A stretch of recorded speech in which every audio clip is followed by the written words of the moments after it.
Tom Alburn, the present minister of this church, Unitarian since 1821, but for approximately 100 years, the first Congregational Church of Providence. And so begins the story of the three churches, a slideshow originally presented by the First Unitarian Church of Providence in 1976 to celebrate the American Bicentennial. The slideshow, totaling 20 minutes, was constructed by the History Committee of the First Unitarian Church of Providence. With over 50 images, the slideshow chronicles the history of the three church buildings which the First Unitarian Church, formerly the First Congregational Church of Providence, occupied in the College Hill neighborhood of Providence. The storied history of the slideshow comes from the internal historical archives of the church and the Rhode Island Historical Society. Throughout the slideshow, we hear from church leaders of the 18th and 19th centuries, including Thomas Foster and E.S. Hitchcock.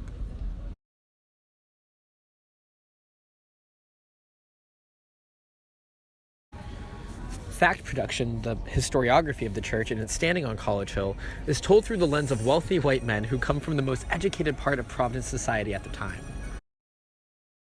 The history that is told is one that neglects Rhode Island's storied history in the slave trade. When discussing the building of capital meant to fund the building of all three churches, the slave trade is not explicitly discussed.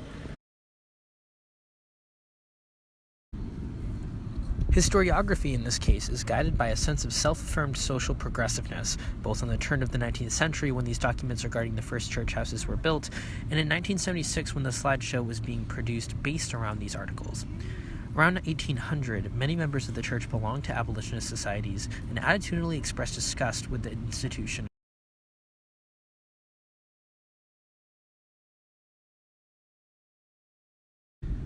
Because of this, attitude would become conflated with practice in the 1976 retelling of the church history. The only mention of slavery in the piece comes with a somewhat separating narrative. We learn about E.S. Hitchcock, minister of the First Unitarian at the close of the 18th century, and how he had actually owned a slave named Caesar Hitchcock that he would eventually free in protest of the institution. The participation of church members in the Newport slave trade, though, is not underscored, leaving limited historiography to analyze. We must consider the audience, the church members in 1976 celebrating the bicentennial of the United States. We must consider, did this audience want to engage with the difficult past associated with the Providence community during its earliest years? Did the History Committee of 1976 want to bring down the mood of its church members while celebrating the bicentennial by bringing up slavery? Probably not. And to what extent does this omission of narrative lead to erasure, a veritable smudging of history?